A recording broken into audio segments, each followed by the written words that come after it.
Muito bem, vocês são bem-vindos. A Fonte é uma família, parte pequena da família de Deus, reunida sobre toda a face da terra, que se reúne aqui por causa do Evangelho, por causa de Jesus, por causa do que Ele fez na cruz em nosso favor.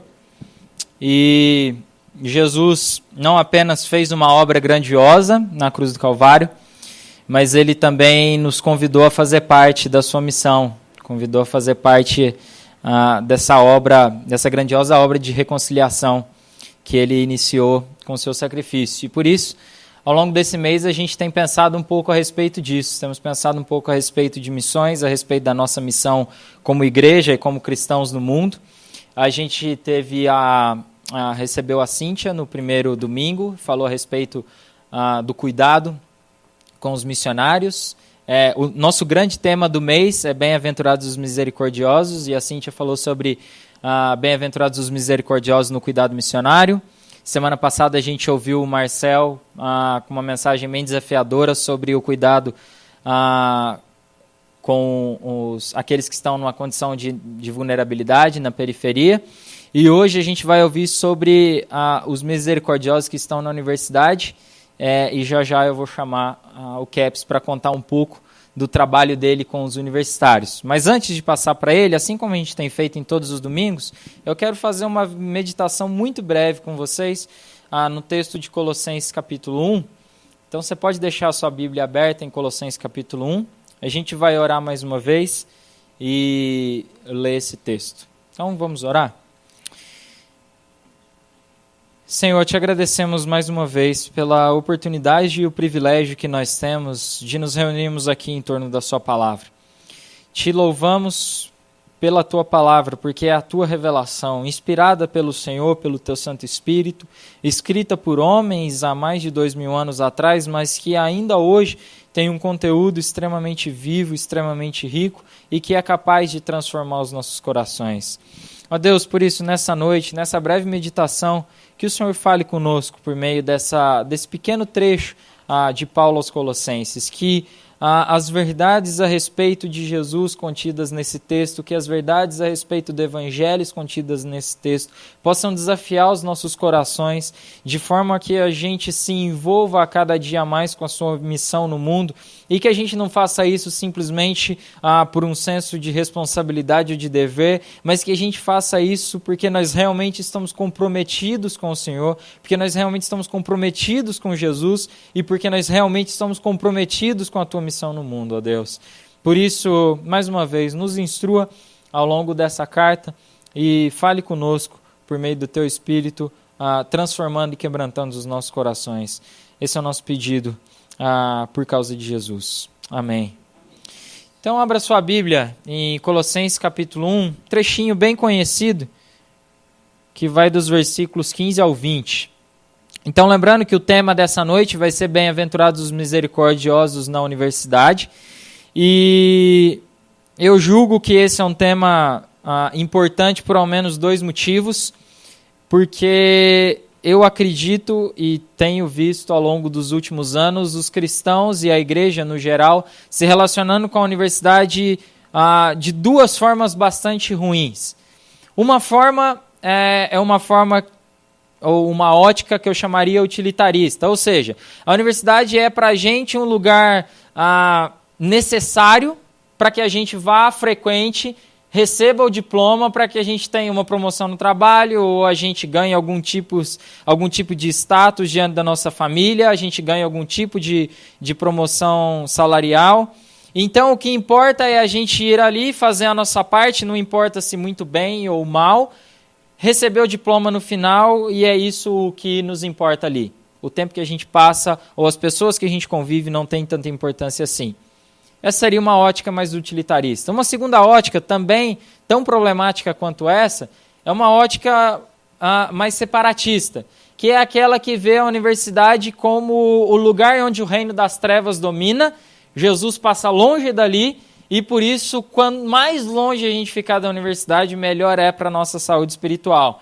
Então, se a gente, por causa do utilitarismo, precisar passar por ali, a gente passa de uma forma bem separada. Então, a gente tenta se envolver o mínimo possível não se envolve com as pessoas, não faz amizades, porque tudo que a nossa maior preocupação ao longo da universidade é se preservar, é preservar a nossa fé. Eu acho que essas duas têm sido, pelo menos na minha visão, depois o Caps pode corrigir e complementar isso, na minha visão tem sido os dois principais erros que os cristãos têm caído ao longo da história, especialmente no Brasil nos últimos anos, no que diz respeito à universidade. Mas eu acho que esse texto de Colossenses ele pode nos desafiar a encarar esse tempo precioso na vida da maioria das pessoas que aqui estão, já passaram ou ainda vão passar. Na verdade, o pessoal que eu acho que ainda vai passar acabou de ir para a salinha, mas a gente pode, como pais, irmãos, tios e tias, incentivar os que foram para a salinha a encarar a universidade talvez de uma forma como a gente a encarou. Então, abra sua Bíblia em Colossenses capítulo 1, a partir do versículo 15. A gente vai ler até o 20. O Filho, falando a respeito de Jesus, é a imagem do Deus invisível e é supremo sobre toda a criação. Pois por meio dele todas as coisas foram criadas, tanto nos céus como na terra. Todas as coisas que podemos ver e as que não podemos, como os tronos, reinos, governantes e autoridades do mundo invisível. Tudo foi criado por meio dele e para ele. Ele existia antes de todas as coisas e mantém tudo em harmonia. Ele é a cabeça do corpo, que é a igreja, ele é o princípio supremo sobre os que ressuscitam dos mortos. Portanto, ele é o primeiro em tudo. Pois foi do agrado do Pai que toda a plenitude habitasse no Filho, e por meio dele, o Pai reconciliou consigo todas as coisas. Por meio do sangue do Filho na cruz, o Pai fez as pazes com todas as coisas, tanto nos céus como na terra. Até aí. Então, de uma forma bem objetiva, e vão ser poucos minutos, eu quero extrair pelo menos 3 princípios bíblicos que estão nesse texto e, a partir desses princípios, algumas aplicações. O primeiro princípio, que aparece entre os versículos 15 a 17, ele é muito claro aí, é que Cristo é Senhor sobre toda a criação. Cristo é Senhor sobre toda a criação. Então aí a gente vê na primeira parte do texto, Paulo fazendo uma série de afirmações a respeito da supremacia de Cristo. Ele é supremo, ou seja, absolutamente superior sobre toda a criação, pois todas as coisas que a gente pode ver e até as coisas que a gente não pode ver foram criadas por meio dele.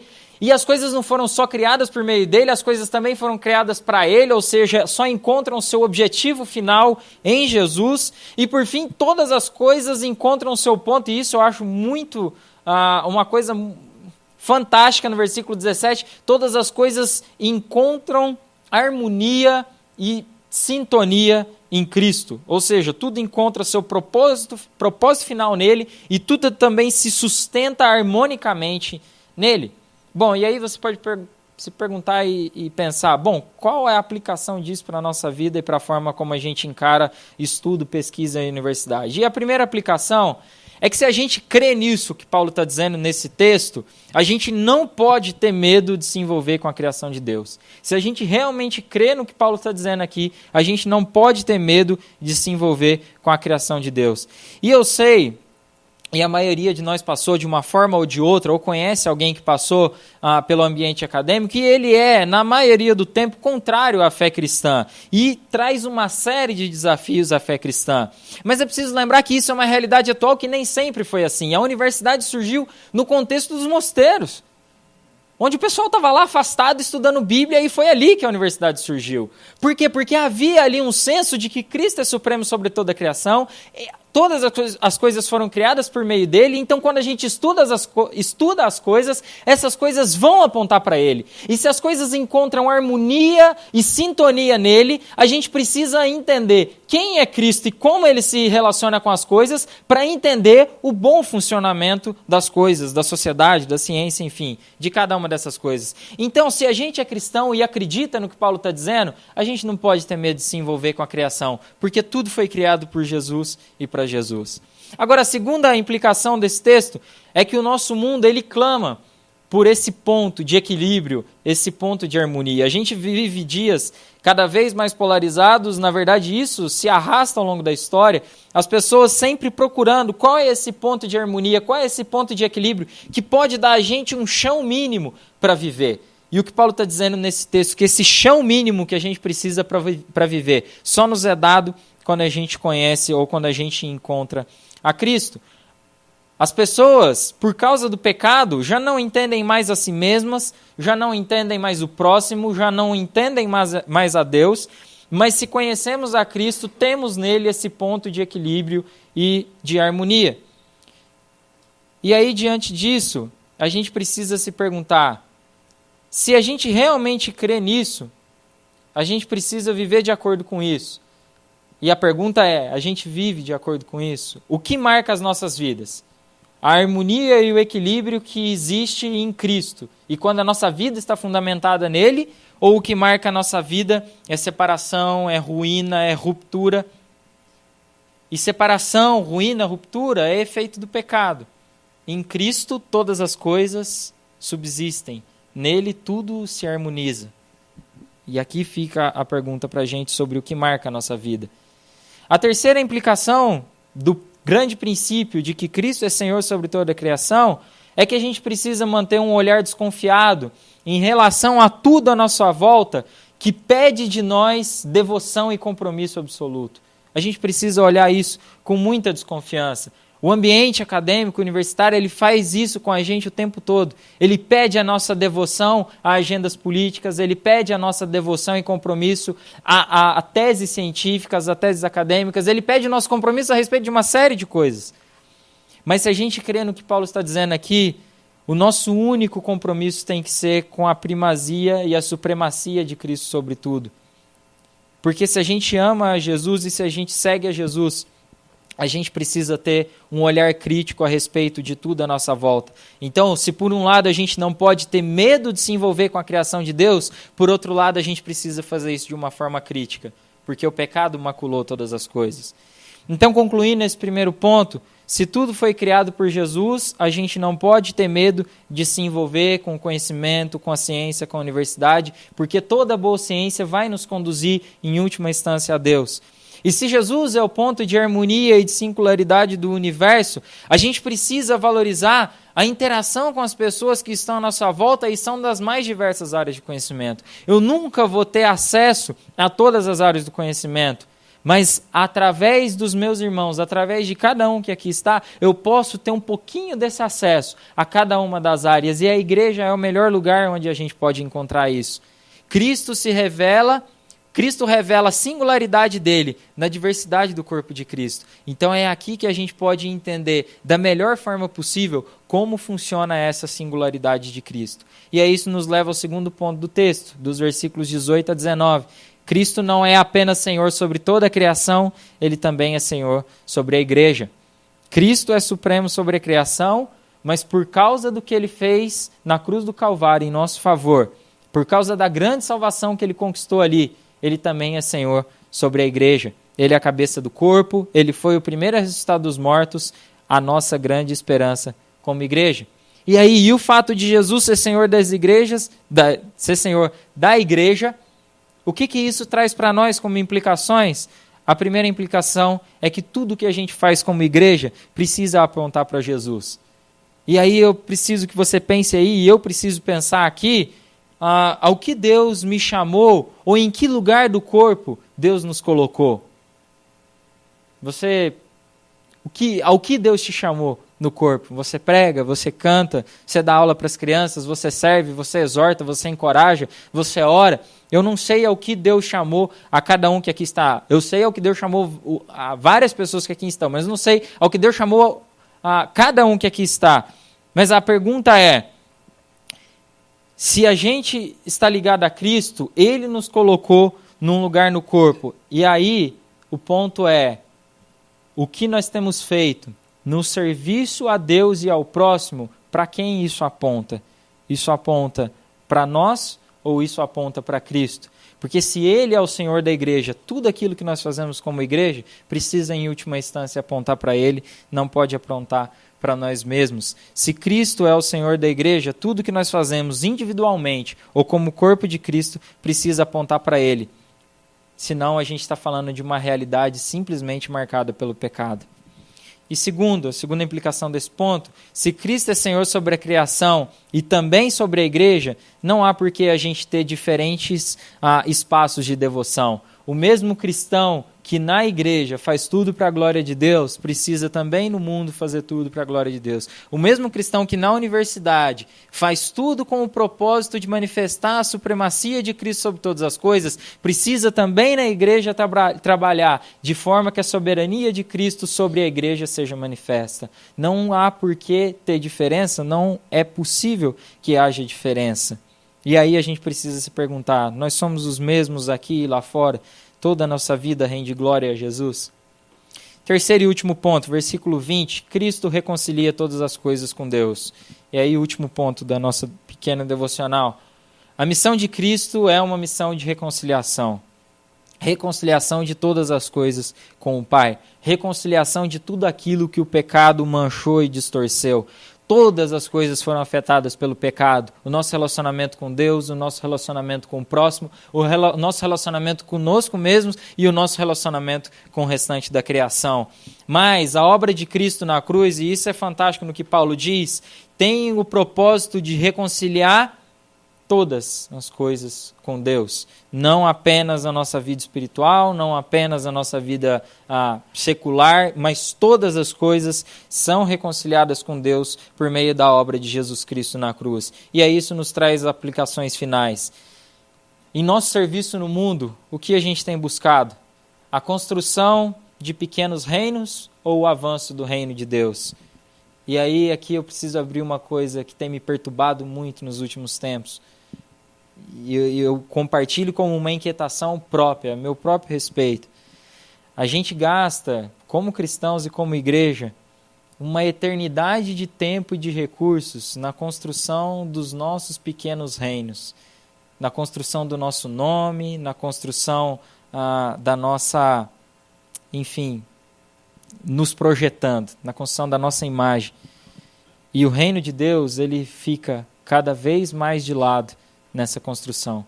A gente trabalha pela construção dos nossos pequenos reinos, como se a gente fosse dono do nosso próprio nariz, e o reino de Deus é cada vez mais deixado de lado. A gente diz que Jesus é supremo, mas a gente não presta conta de nada que a gente faz a Ele. A gente diz que Jesus é Senhor da igreja, mas faz tudo como se o único objetivo fosse servir aos nossos próprios egos inchados, os nossos próprios projetos de poder. A gente diz que Jesus reconcilia todas as coisas com o Pai, mas a gente vive envolvido em contenda e separação.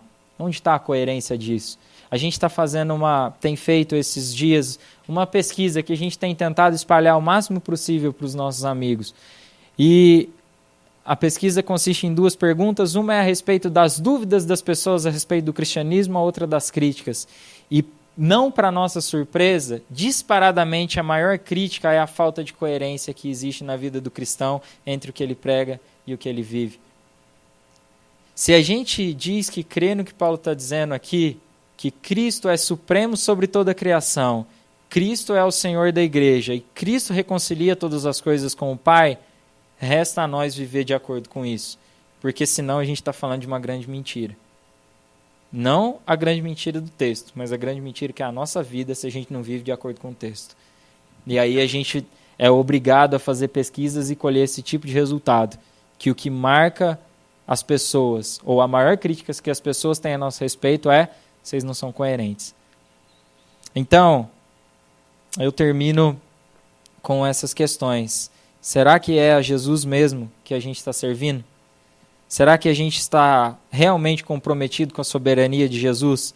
Será que a gente realmente está disposto a servir a Jesus na universidade, no trabalho, onde quer que Ele nos colocou?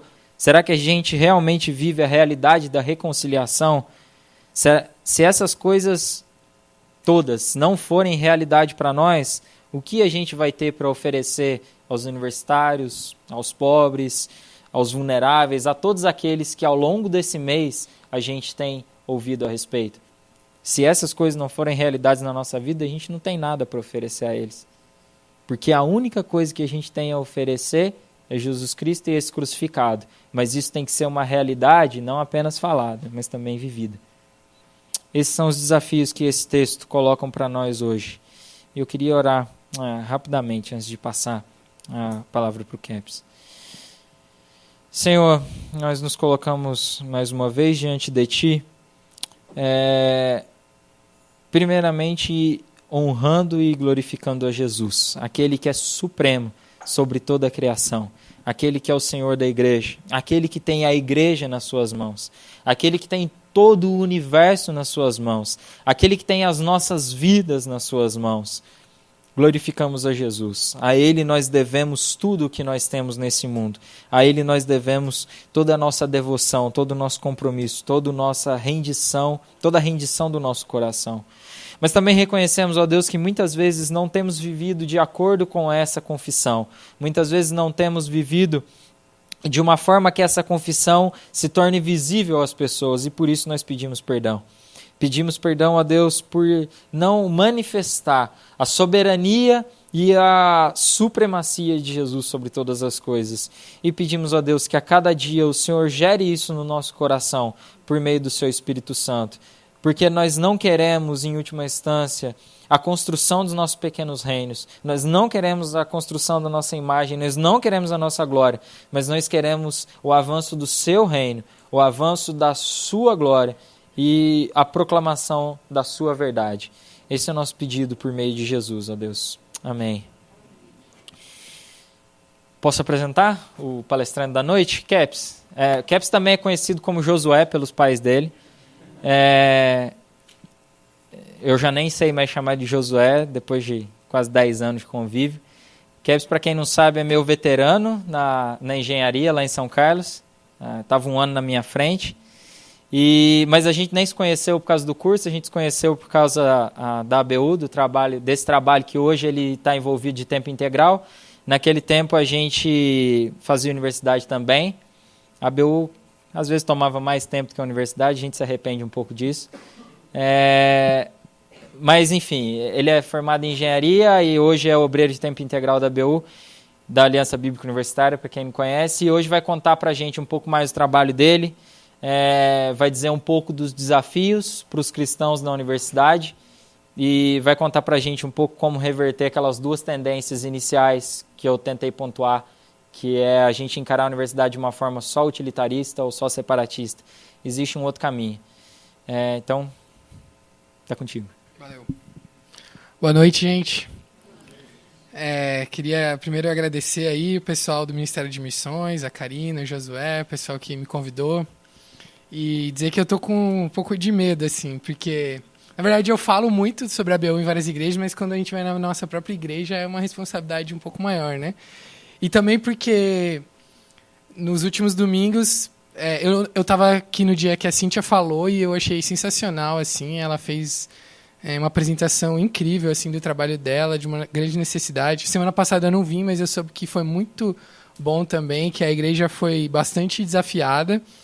E aí a responsabilidade aumenta um pouco, né? Então, eu espero conseguir compartilhar um pouco com os irmãos disso e principalmente fazer esse desafio, né? Esse encorajamento para os irmãos cooperarem com isso, assim, serem misericordiosos nesse espaço. Então, eu coloquei aí da ABU, mas assim, eu não vou falar só da ABU, que é a missão que eu trabalho. Eu quero tentar ser o mais geral e abrangente possível, falando sobre esse contexto universitário, como é que é a realidade desse contexto, quais os desafios que eles trazem para a igreja.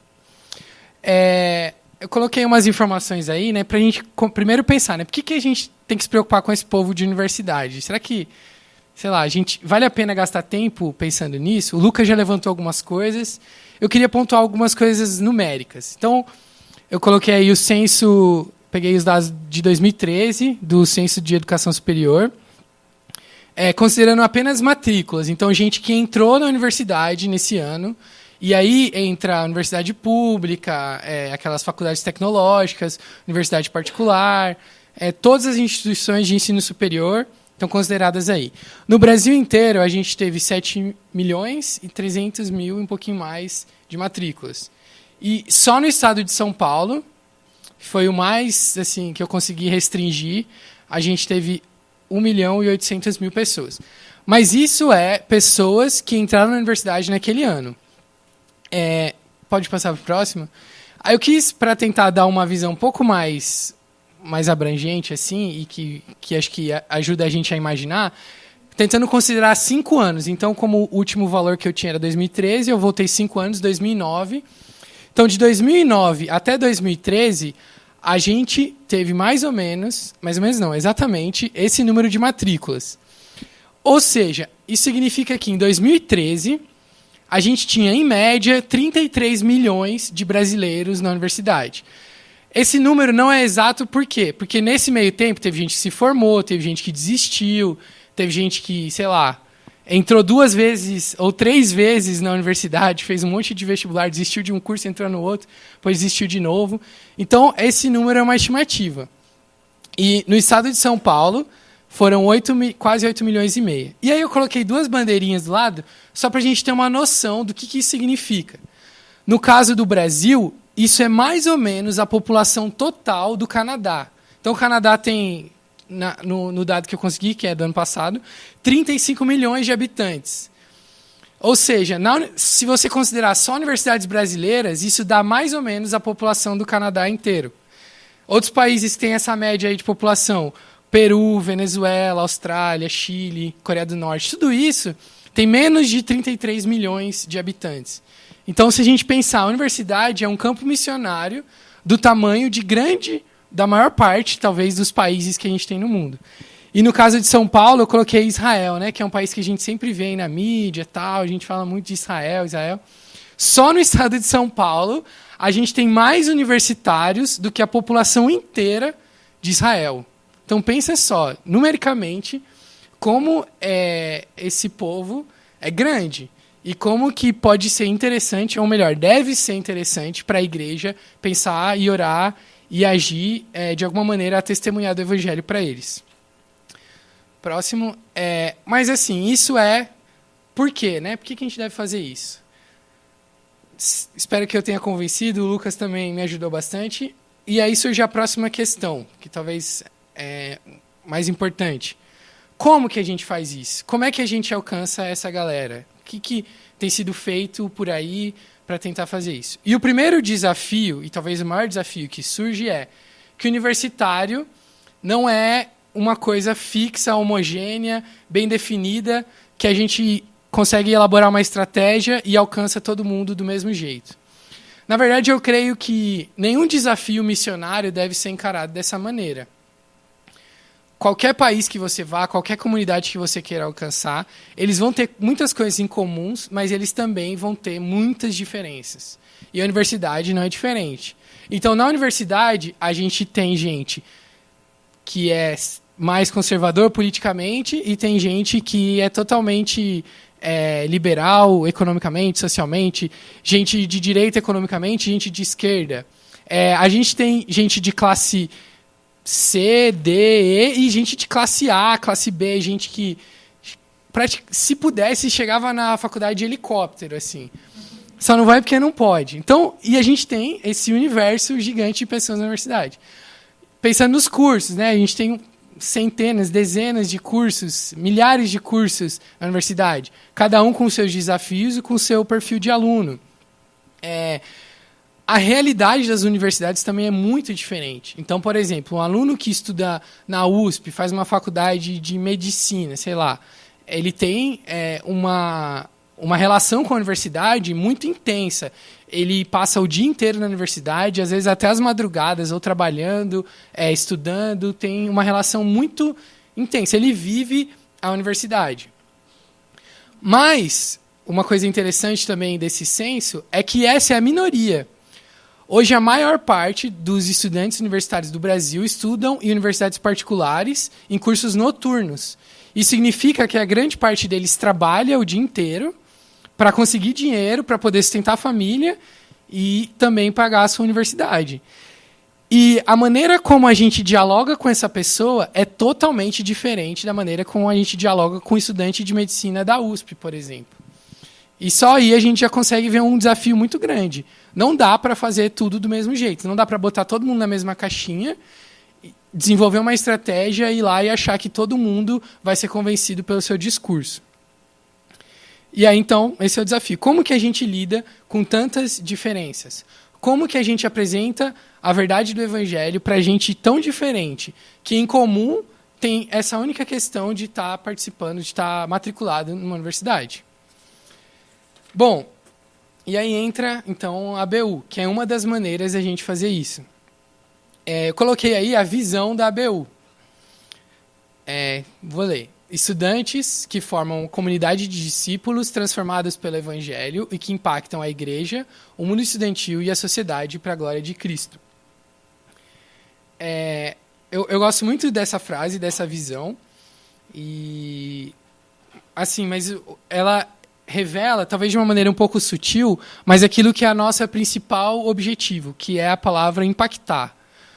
Impactar a igreja, o mundo estudantil e a sociedade. Aqui, no caso, a gente está falando especificamente do mundo estudantil.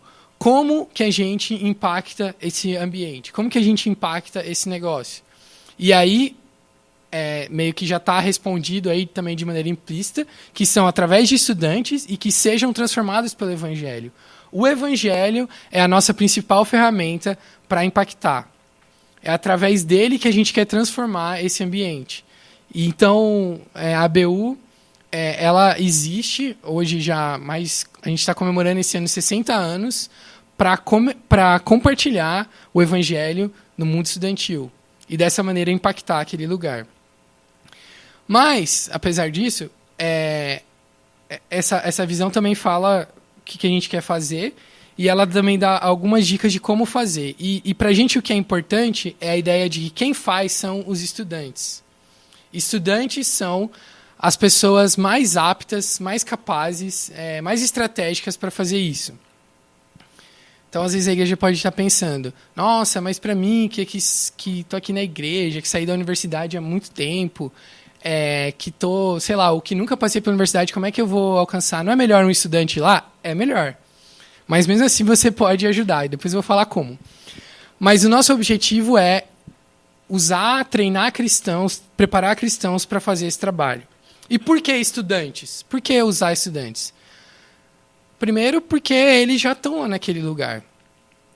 Essa hoje é a estratégia que muitas missões têm utilizado, e visto que é a maneira mais eficaz de você impactar um lugar através do Evangelho, de você comunicar o Evangelho, usando nativos, usando pessoas que já moram ali, que conhecem o idioma, que de alguma maneira sabem das dificuldades que existem naquele lugar, que passam pelas mesmas lutas e por aí vai.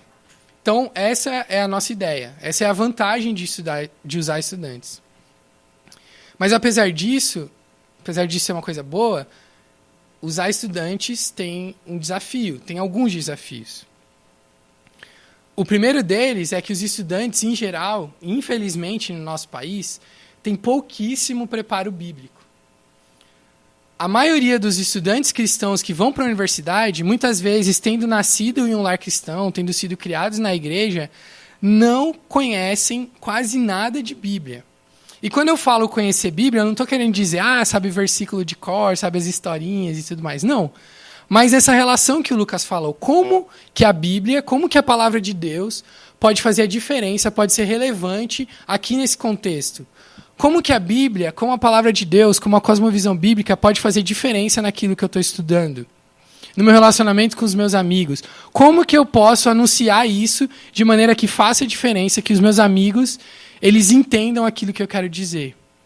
E, infelizmente, a maioria dos nossos estudantes, dos estudantes cristãos formados em nossas igrejas, não tem preparo mínimo para fazer isso. Além disso, essa é a primeira dificuldade.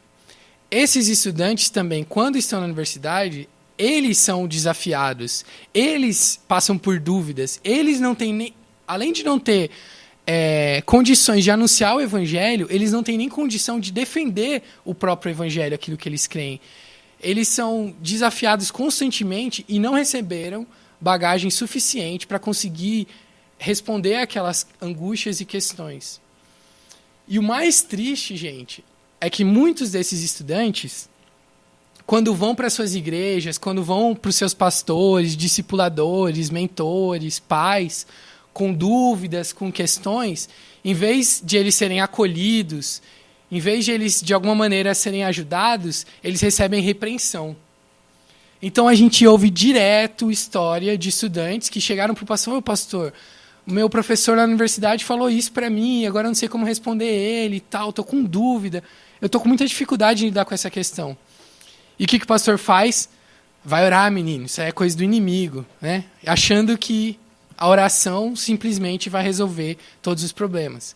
E eu não estou querendo aqui dizer que a oração não é importante, mas que nesse caso, em casos como esse, as pessoas precisam conhecer a fé que elas têm para poder responder aos desafios pelos quais elas estão passando.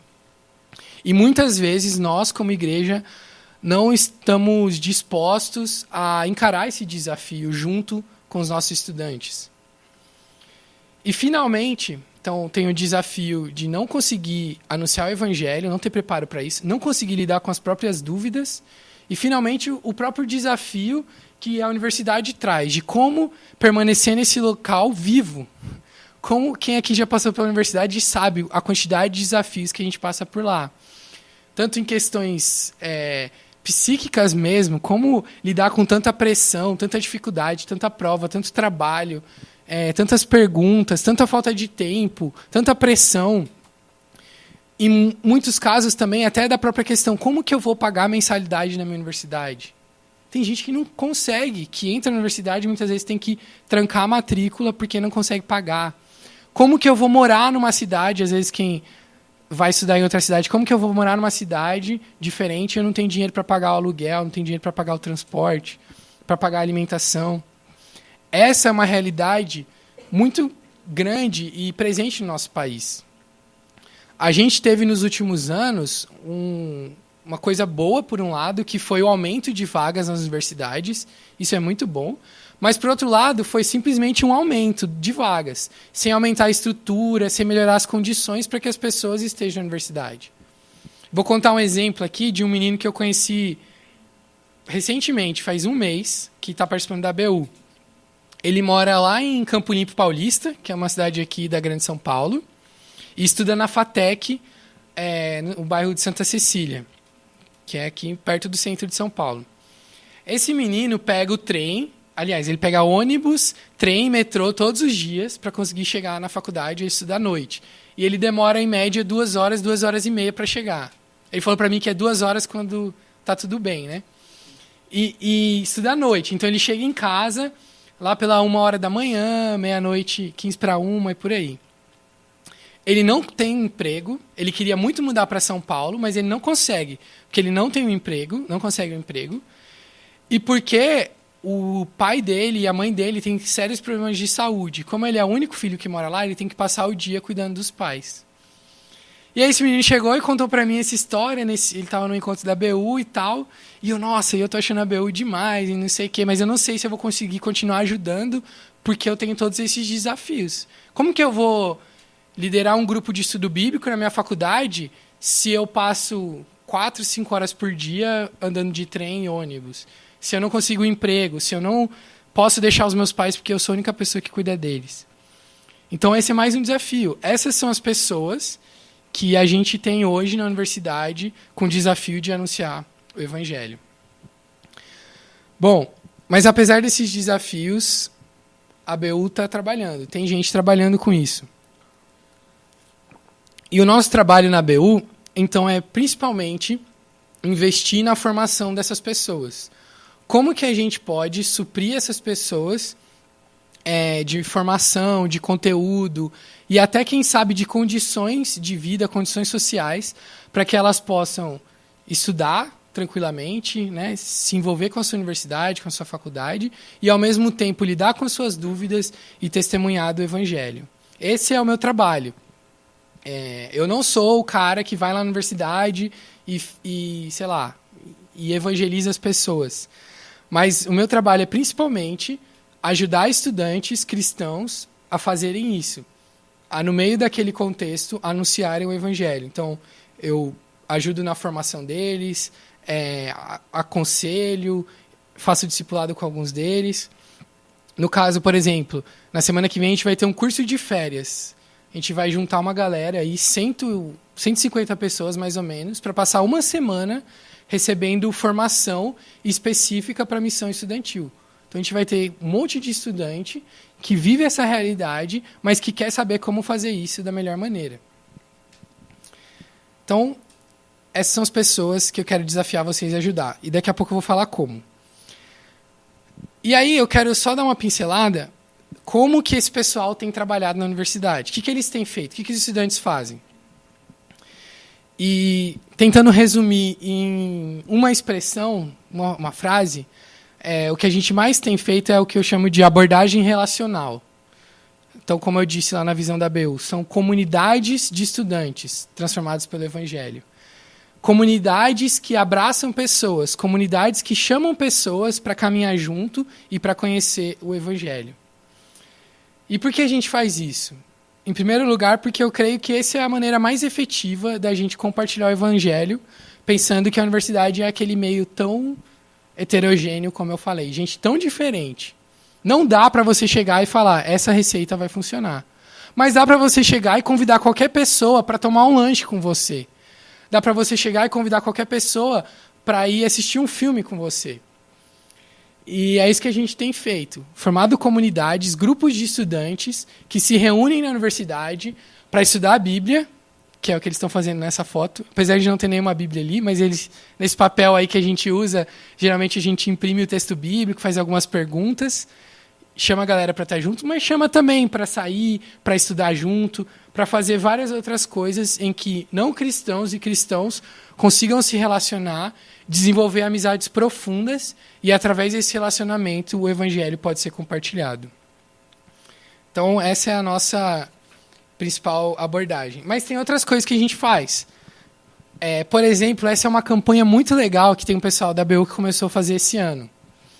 Como eu disse, um dos desafios da vida universitária é essa pressão que a gente lida. Então, semana de prova, gente, é uma coisa louca, assim. O estoque de café das lanchonetes da universidade acabam. Muitas vezes o estoque de drogas também dos traficantes da universidade acaba. Porque a galera fica louca. A galera passa noites e noites estudando. A gastrite, nossa, isso acontecia comigo, vai, assim, não deixa você dormir. Você acha que vai morrer porque você tem prova, você precisa tirar nota, você precisa passar por aquilo e tal.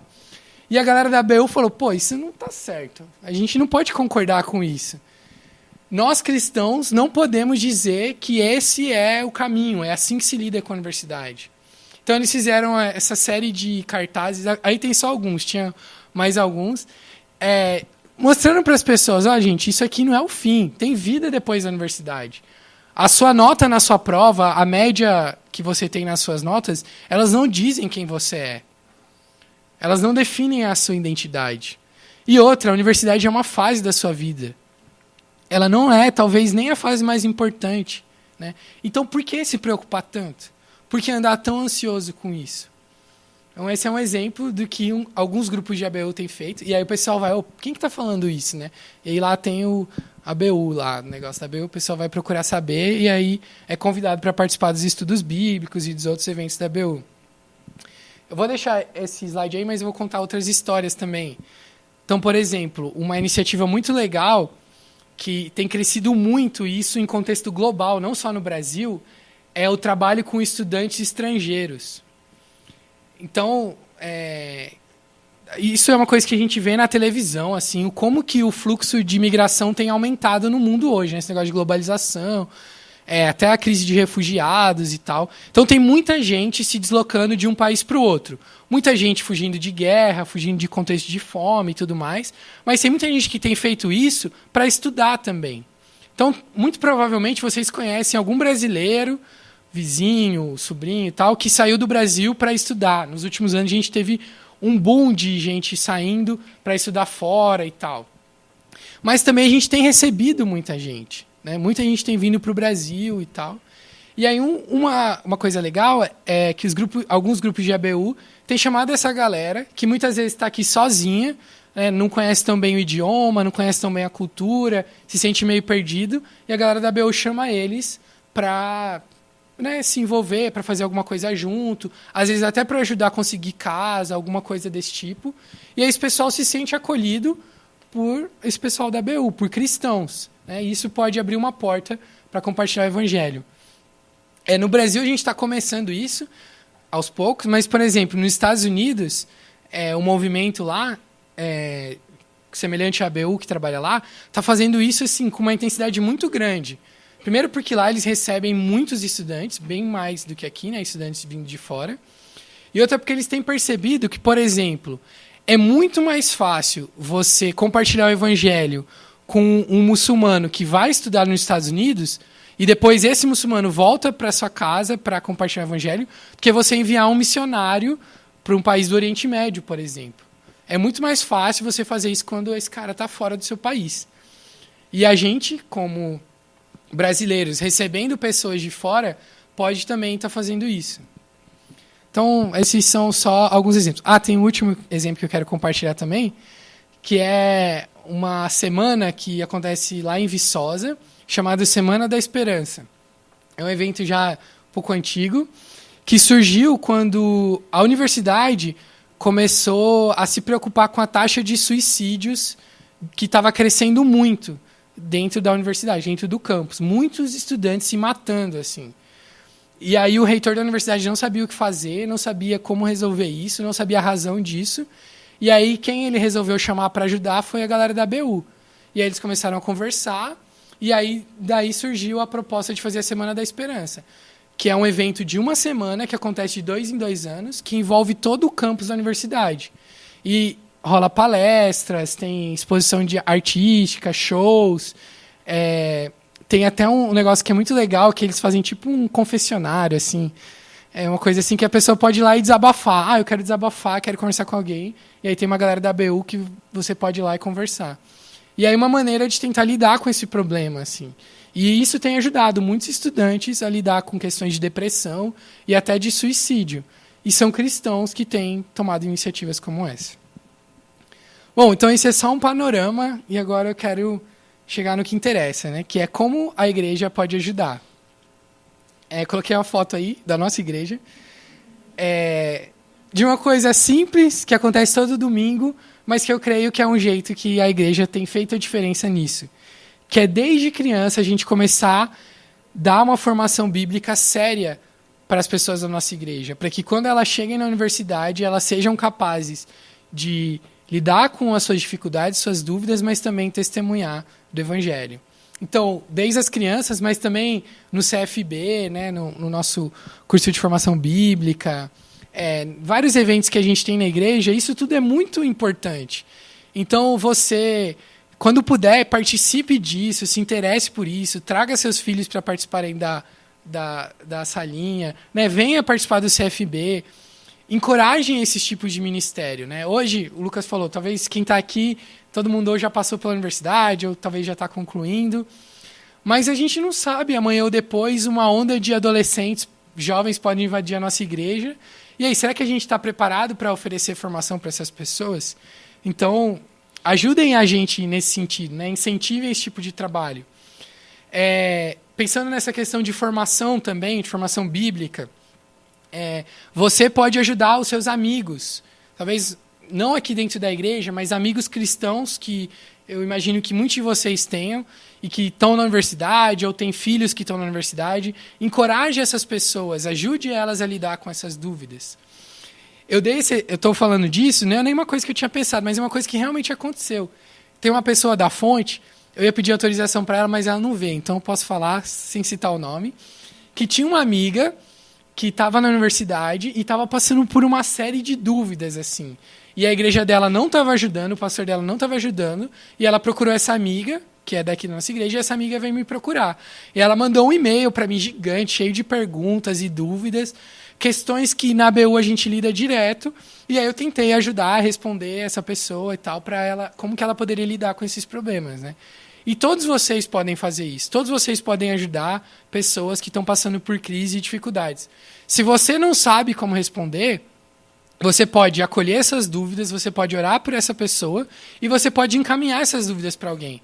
A gente tem gente aqui na igreja muito capaz para isso, a gente tem pastor que pode ajudar com isso, tem muita gente que poderia te ajudar com isso. Então, não despreze essas dúvidas, não despreze as questões dessas pessoas.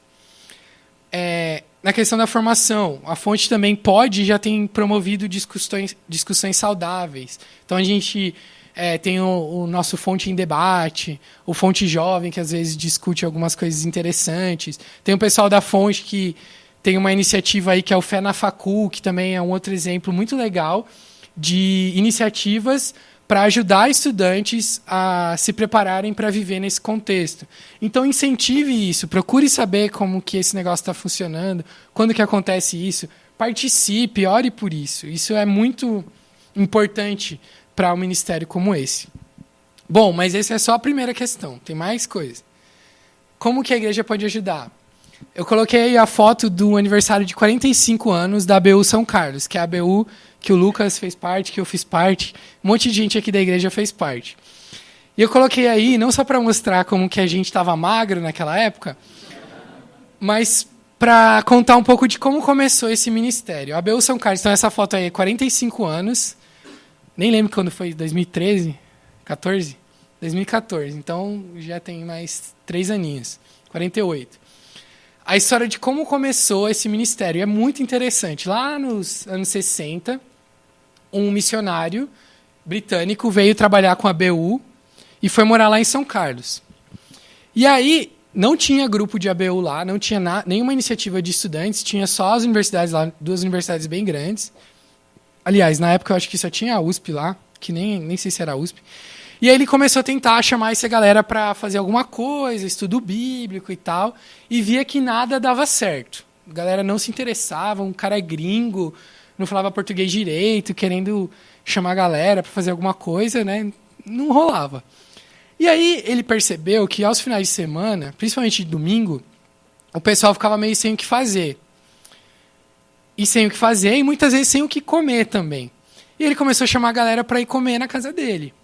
Então ele, domingo vai ter almoço lá em casa. E aí um chamava o outro, um chamava o outro. No começo era mais cristãos, mas depois a galera começou a chamar outros amigos e tal. E foi crescendo, foi crescendo.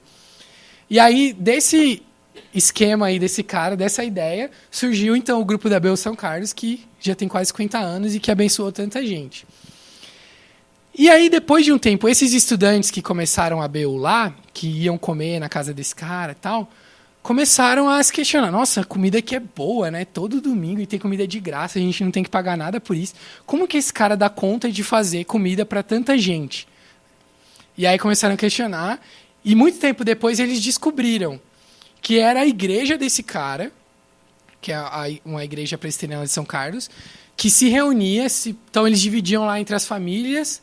Aí uma família, eu vou fazer tal coisa esse domingo, vou fazer tal coisa no almoço para os universitários. Então, uma união de famílias da igreja cozinhava, levava comida na casa dele, e os estudantes iam lá e enchiam a pança de graça, né? Mas só foi possível isso por causa da igreja.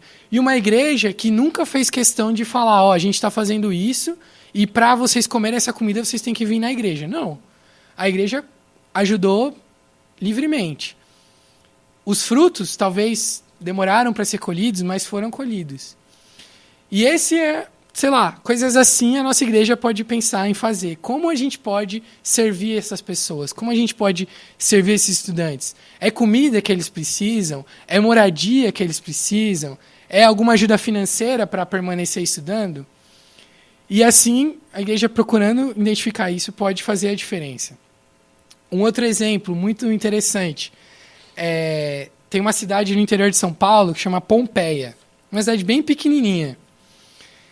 E lá tem uma FATEC, é a única faculdade da cidade.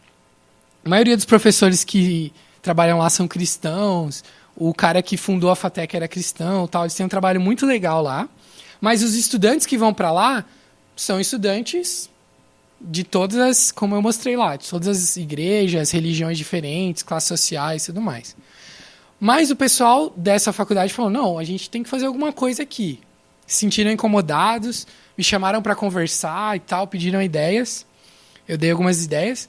Aí um pastor lá dessa cidade, que a igreja dele é do lado da faculdade. Na verdade, a cidade é tão pequena que é tudo do lado, né? Tipo, a igreja, a faculdade, a prefeitura, o hospital e tal. E aí ele falou, não, eu quero ajudar. E aí tinha um espaço bacana na igreja dele e ele abriu para a galera ficar lá. Então, nos 2 primeiros meses depois da matrícula, 8 estudantes, metade deles não era cristão, ficou morando na igreja, de graça, até eles conseguirem montar uma república, se organizarem e tudo mais. E o pastor ia lá, orava com eles durante a semana e tal, de graça. o pastor ficou tão animado com a ideia, tão empolgado com essa experiência, que eles estão fazendo um projeto para reformar a igreja, para criar um alojamento mesmo, reformar os banheiros, comprar beliche lá, para todo semestre eles poderem fazer isso. Talvez não para a galera ficar morando lá, mas pelo menos para quando eles chegarem, eles terem um lugar para ficar um tempo até encontrar uma opção melhor. E assim, será que, né, tipo, o que a gente pode fazer nesse sentido, né? Eu creio que a gente tem condições de ajudar, assim. Talvez não uma coisa tão clara como essa, ajudar um monte de gente. Eu tenho o sonho de, sei lá, ali no Butantã, perto da USP, construir um prédio que possa receber um monte de estudante, fazer um monte de evento e tal. Eu sei que hoje não dá, né? E também não vou jogar essa carga sobre os irmãos, porque... Mas a gente pode pensar em maneiras, na sua casa, ou talvez procurar saber quais as necessidades de algum estudante, adotar um estudante, pensar... Às vezes até quem você já conhece, pessoas que têm essas necessidades e que uma pequena ajuda da nossa igreja pode fazer muita diferença. Mas tem mais. Como a igreja pode ajudar? Estou acabando. Lançar o fardo sobre os irmãos aí. Próxima questão é sendo uma comunidade acolhedora. Um dos desafios que a gente tem na ABU hoje é esse. O estudante chega lá para participar dos nossos estudos bíblicos. E aí, às vezes ele se converte, às vezes não, mas se convertendo ou não, eles querem conhecer uma igreja. E aí surge a questão, que igreja que a gente vai levar esse cara? Para onde a gente vai levar esse cara? Que lugar que a gente pode ir que a gente tenha certeza absoluta de que ele vai ser acolhido e de que a mensagem do evangelho vai ser pregada de maneira fiel a ele, que ele vai de alguma maneira ser discipulado. Porque, como eu disse, o trabalho da ABU não é discipular, batizar, servir a ceia, nem nada disso. Isso é função da igreja. A ABU, nós consideramos que a gente é um braço da igreja. A gente convida as pessoas, a gente anuncia o evangelho. Mas quem cuida das pessoas é a igreja. E aí eu pergunto, será que a Fonte tem sido uma comunidade acolhedora?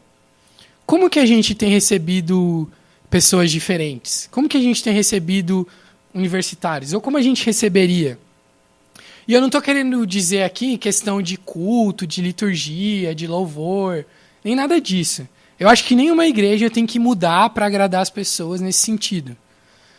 Mas e nos nossos outros espaços? Nos nossos pequenos grupos, não sei, na recepção das pessoas, na saída das pessoas da nossa igreja, nos nossos grupos de WhatsApp. Será que nós estamos preparados para receber pessoas que pensam diferente da gente? Na BU, por exemplo, a gente tem, na maioria dos grupos, pessoas de comunidades LGBT participando. E aí tem muita gente que vem e fala, nossa, a BU concorda com isso, a BU aceita essas pessoas. É claro que a gente aceita, mas isso não significa que a gente concorda com esse tipo de posicionamento. A gente convida todo mundo para participar, para ler a Bíblia. Você não precisa de nada para estudar a Bíblia com a gente. E será que na nossa igreja a gente pensa dessa maneira? Será que a gente aceita que pessoas diferentes, pessoas de comunidades LGBT, pessoas de pensamentos políticos diferentes do nosso, será que se elas vierem aqui, elas vão ser acolhidas por nós? Uma frase que eu ouvi uma vez e que eu nem lembro se foi professor, se foi livro que eu li, se alguém souber me fala depois, mas que diz assim, que o evangelho já é uma coisa tão ofensiva para o ser humano que nós não precisamos criar mais barreiras. Pelo contrário, a gente tem que tirar todas as barreiras e deixar o evangelho ser ofensivo. Mas muitas vezes a gente cria as barreiras. E aí quando a pessoa nem chega no evangelho, a gente já faz o trabalho de impedir que ela chegue até lá. Então eu quero desafiar a Fonte. Quero desafiar vocês a ser uma igreja e em todas as instâncias, seja no culto, seja no pequeno grupo, seja na nossa festa junina, seja nos nossos grupos de WhatsApp. Recebam o que é diferente, acolham as pessoas que são diferentes. E assim essas pessoas vão se sentir à vontade para ouvir o evangelho da boca de vocês. Finalmente, eu coloquei aí o site da ABU, depois no final vou colocar, mas vocês podem também apoiar a ABU. Então, já tem muita gente aqui na igreja que apoia esse ministério. e eu sou muito grato por vocês. Mas a gente precisa de mais. Para vocês terem uma ideia, eu falei lá, né, em São Paulo, 8 milhões de estudantes. Hoje a gente tem a equipe que eu faço parte, de missionários em tempo integral, para cuidar desses mais de 8 milhões de pessoas, são 2 pessoas. Nós temos só 2 obreiros para trabalhar com todo mundo.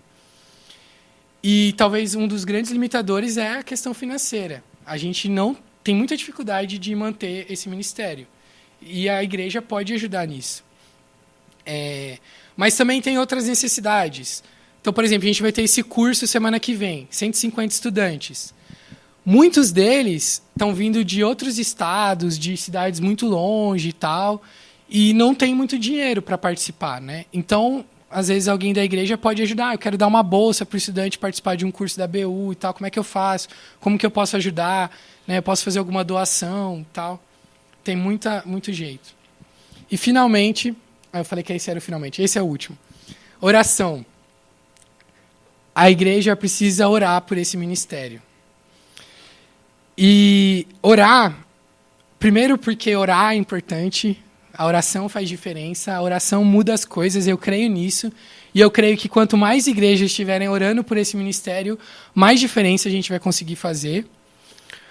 Mas, além disso, eu peço para a igreja orar, porque uma das coisas que o Lucas falou, e que é muito verdade pelo que eu tenho percebido, isso aqui eu não estou falando da fonte, não estou falando de ninguém, mas na igreja evangélica brasileira, é esse preconceito que a gente tem com universitários. Universitário é tudo grevista, é tudo vagabundo, é tudo drogado, maconheiro, sei lá, que por aí vai. Estão ali só abusando, né, dos pais, ou abusando do dinheiro que a gente paga os nossos impostos, coisas assim. E uma coisa que eu tenho para dizer para vocês universitários são seres humanos buscando redenção. É isso. Assim como idosos, assim como gente que mora lá na Cracolândia, assim como o pessoal que o Marcel compartilhou com vocês na semana passada, assim como muçulmanos, assim como qualquer outra pessoa que você consegue imaginar na face da Terra. Seres humanos buscando redenção. Eles estão buscando na coisa errada? Estão. Mas não é odiando essas pessoas, não é desprezando essas pessoas, falando mal dessas pessoas que a gente vai conseguir mostrar que a redenção não está naquilo que elas acham que está. Mas é amando essas pessoas. E por isso que eu creio que a oração é importante. Porque, pelo menos para mim, quando eu oro por alguém, eu tenho muito mais dificuldade de odiar aquela pessoa ou de pensar mal daquela pessoa. Eu faço muito isso no trânsito, confesso para os irmãos. Nossa, quando alguém faz uma coisa, eu oro.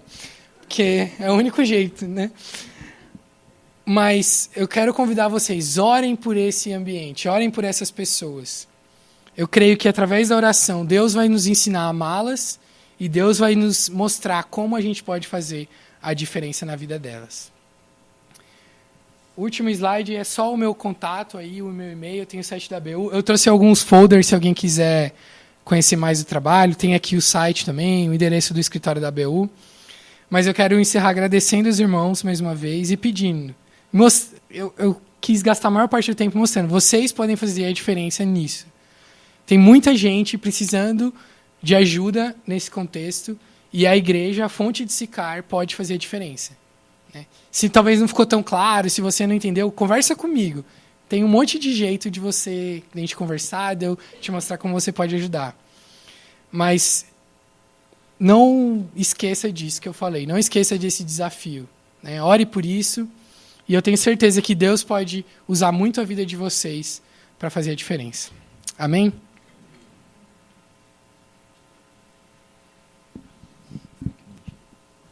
Bom, vamos orar então por eles. Acho que o Caps deixou uma série de desafios aqui com a gente hoje. Eu fiquei lembrando de vários desafios que a gente teve no tempo da universidade e como o apoio da igreja poderia ter feito a diferença. A gente batia a cabeça num monte de coisa, que a gente não sabia fazer, não sabia para onde ir. E muitas vezes a falta de apoio da igreja foi fundamental no mau sentido, em não ser um espaço de acolhimento, em não ser um espaço de respostas para as dúvidas, enfim. Sou muito grato a Deus pelo trabalho desse pessoal, porque foi uma parte fundamental da minha vida no tempo da universidade, foi esse trabalho. Eu acredito que Deus usou muito da insistência de pessoas como o Caps, na época não era ele ainda, mas usou muito da insistência de pessoas assim para manter muitas pessoas firmes no Evangelho no tempo que a gente estava ali e novas pessoas terem chegado à fé também no tempo que a gente estava ali por meio desse trabalho. Então vamos orar? Senhor, obrigado pelos desafios que nós ouvimos aqui nessa noite. Obrigado pela vida do Caps, obrigado pela disposição que o Senhor colocou no coração dele de abraçar esse trabalho da ABU. Um terreno que a gente sabe que é árduo, um terreno muito avesso ao Evangelho, mas que, assim como o Caps colocou, são pessoas que estão desprovidas da glória de Deus, separadas do Senhor por causa do pecado e que estão em busca de redenção. Muitas vezes estão procurando nos lugares errados, mas assim como todo o mundo que está separado de Cristo, também carecem do Evangelho. Por isso, ó Deus, que o Senhor use desses desafios que foram colocados aqui a nós hoje para realmente incomodar os nossos corações. Que se a gente ainda não está envolvido de alguma forma com o evangelismo de universitários, que a gente possa se envolver, cada um de acordo com o seu chamado, cada um de acordo com o seu dom e a sua vocação, mas que o Senhor, ó Deus, possa levantar pessoas aqui nessa igreja para fazer esse trabalho, para levar esses desafios adiante, e que a gente realmente possa ser essa comunidade que foi colocada aqui hoje, uma comunidade acolhedora, uma comunidade de fé, que abraça pessoas que estão nos mais diversos tipos de dificuldade e dúvidas com relação à fé. Ó Deus, e também continue sustentando o Caps, continue sustentando a ele e a Vivian, ó Deus, dando saúde, dando sabedoria, dando discernimento, para que eles possam fazer esse trabalho com coragem, com ousadia, com intrepidez, mas também na força que vem do Espírito Santo, ó Deus, que eles não se apoiem na sua própria sabedoria, na sua própria força, mas que busquem aquilo que vem do Senhor. Essa é a nossa oração como igreja pelos nossos irmãos, e nós fazemos isso no nome de Jesus. Amém.